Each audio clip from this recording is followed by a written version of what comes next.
Americans view growing old as a very cruel process because they admire beauty and youth, isn't it? Right? Have you watched on the TV how they glorify their celebrities? They admire people like that. People who are good looking, who are rich, who are famous.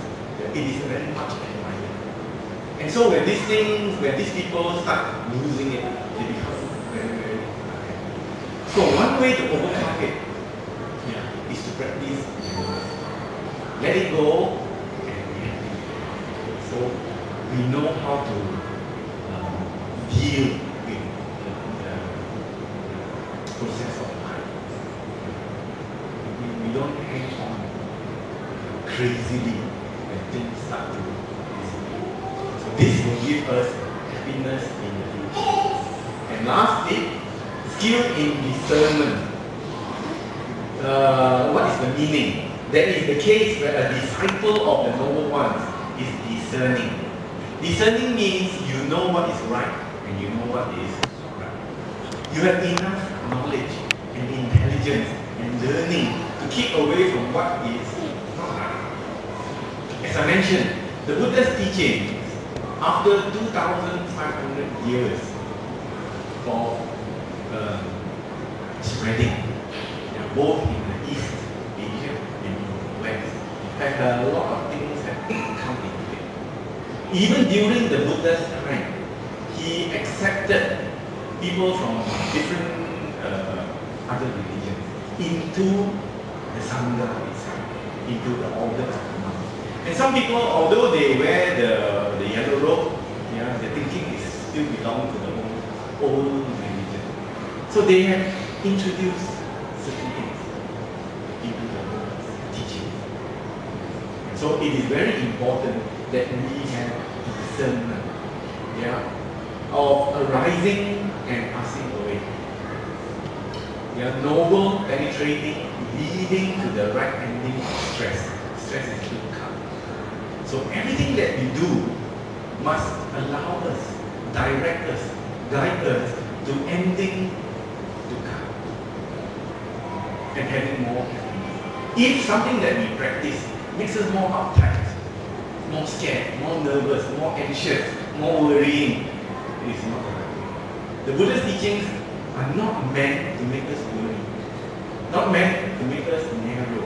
It's meant to make us wide, open, inquiring, explore, investigate, ask questions, so that the mind is free from all these things. So therefore, we must have discernment. When you read certain things that comes in certain books, when you hear certain talks that come in certain CDs, when you see certain videos that come in certain DVDs, you must have the discernment. Is this the right way? Did the Buddha explain it in this? According to my understanding, is this acceptable? That is called discernment. Because without discernment, we miss the target. Somebody said,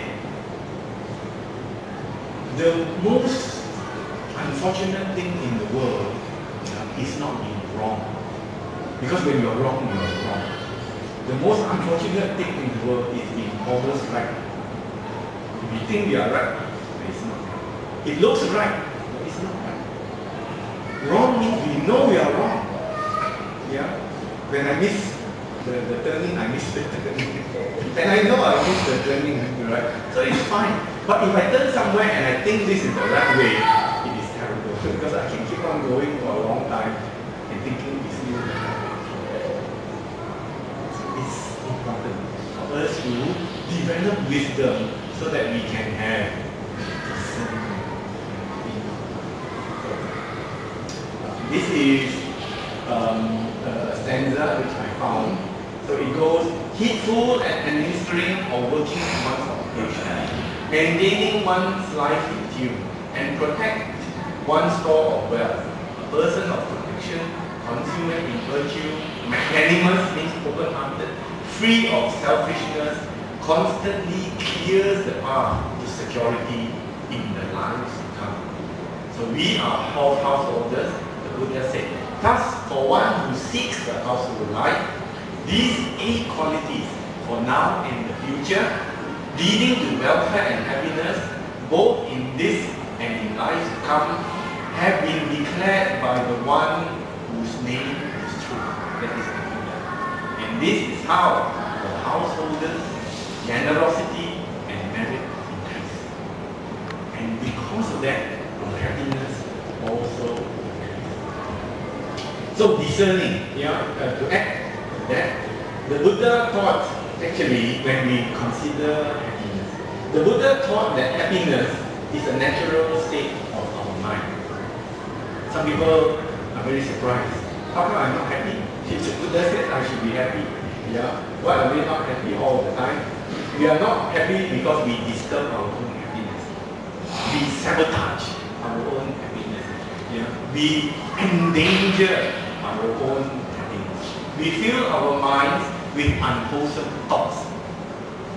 Anger, greed, or ignorance, we fill our mind, and not only that, we fill our heart with negative emotions. A lot of disturbance in our heart. So we make ourselves unhappy. Who can make us unhappy? No one. We make ourselves unhappy. What is going out there in the world is always there. There will always be trouble in this world. But how we deal with what comes in is our own skill. So the Buddha said we must have this skill. We must know how to deal with things that come in. So if we culture ourselves and develop our minds, we will return to our natural happiness. So we must lessen the roots of unhappiness. These are the roots of greed, hatred, and emotion. So this whole talk, if you want happiness, is about lessening the greed. We're not crazy people. We know how to balance ourselves. We are still not renounced. And so therefore, we must know how to look after our property and our wealth and use it. Okay, yes. Ultimately, we must be aware that the greatest happiness is Nibbana. So the Buddha said, here is dukkha, here is the cause of dukkha, and then he said, here is the ending of dukkha. So while we are lay people, we must always not forget what the Buddha taught us, that there is the ending of dukkha. So being lay people, we accept it. We accept that the world, and we are not ready to renounce. So we must be willing to deal with whatever. As we grow older, we must accept it. If things happen to us, we must also accept it. But we must remember that the Buddha's purpose, his reason for gaining enlightenment, is to free us from all suffering permanently. So let me introduce you now, before I end the talk, to the happiest man in the world.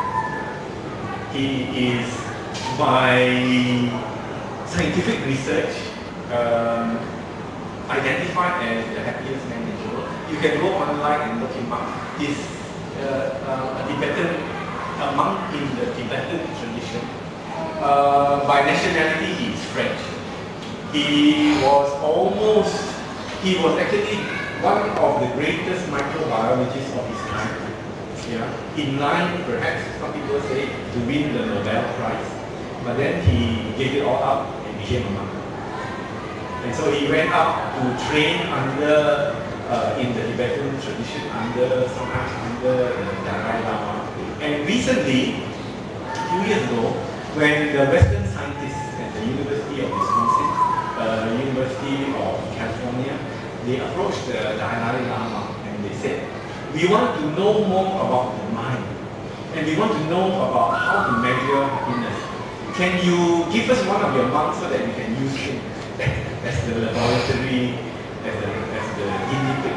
So Dalai Lama said, I got the right person. So he called back this monk from the Himalayas and said, you will work with him. So I was quite lucky because one day as I was flying on the plane, they showed this video. It was